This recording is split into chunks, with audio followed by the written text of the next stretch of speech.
Still a very active scene out here at the Waco Creek Center just off of West Waco Drive. I'm going to step out of the way so you can have a better look of what's happening. Firefighters are expecting to be out here for at least another 3 hours. Especially during the holiday season, police say make sure you close your doors and lock them, and make sure all your valuables are in your trunk.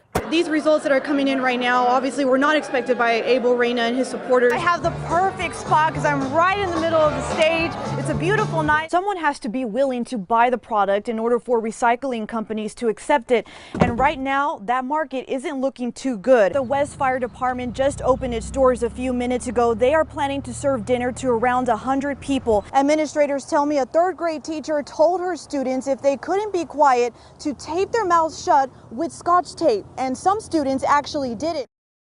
Dallas County District Attorney Faith Johnson promises to fully investigate Dallas officer Amber Geiger. Geiger's accused of shooting 26-year-old Botham John inside his apartment Thursday night after she says she mistook it for her own. We will make certain that justice is done in this case. The DA met with the Texas Rangers Sunday for 2 hours before the agency issued an arrest warrant.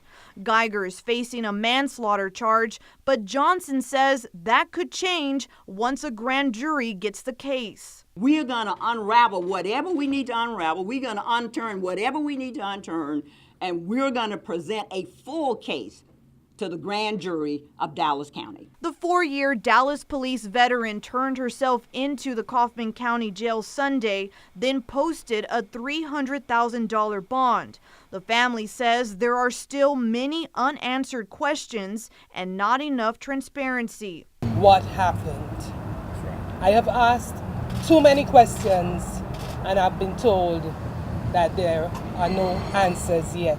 According to the arrest affidavit released Monday, Geiger says John's door was slightly open when she saw his silhouette and gave him verbal commands that were ignored. Why did she use deadly force?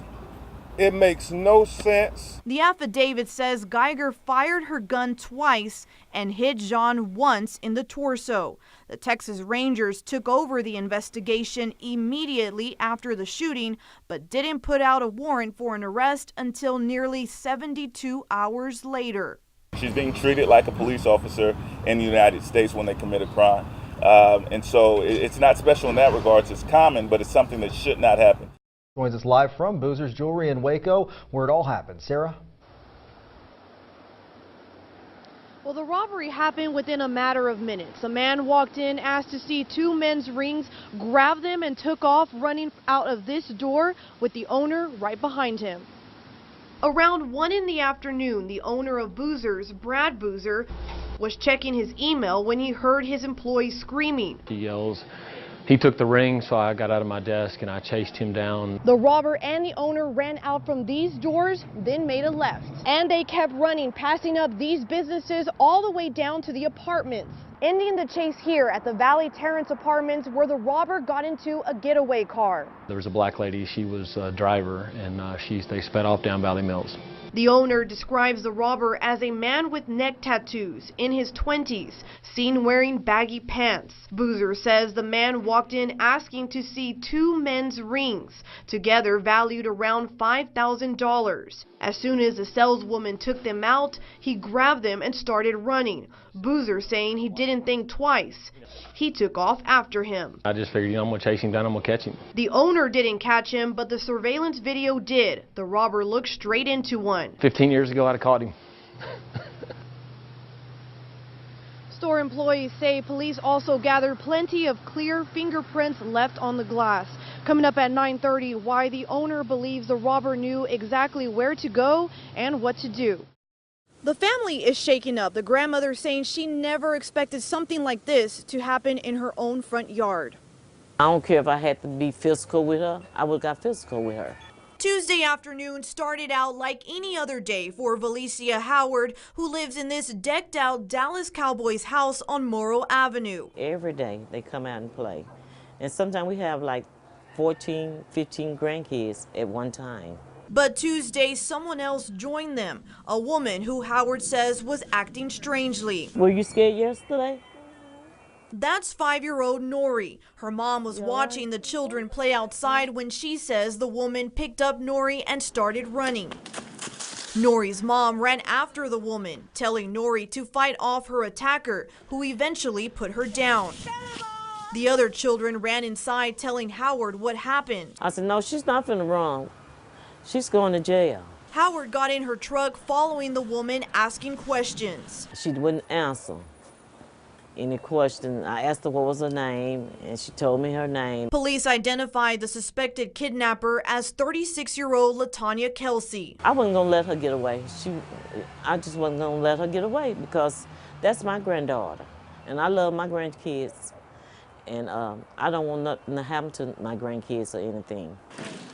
Howard saying the family got shaken up, but she knew she had to do everything possible to make sure this doesn't happen again. I don't take life for granted. I take everything seriously. Fox 44 Sarah Macias covered the trial since day one. She has the reaction after the decision was made. And so today is a victory. Obviously, we're disappointed that that the jury was not unable to reach a verdict. 35-year-old Christopher Jacob Carrizaw is a free man for now. This after the judge declared a mistrial Friday, 21 days after the first day of court, and more than 2 years after the shooting that left 9 people dead. Our intention is, I'm not giving up, and our intention is to retry. In my experience, I haven't seen district attorneys too hot to try cases when the jury spoke as clearly as they just did. The jury started deliberations Thursday afternoon, eventually asking the judge if they could sleep on it.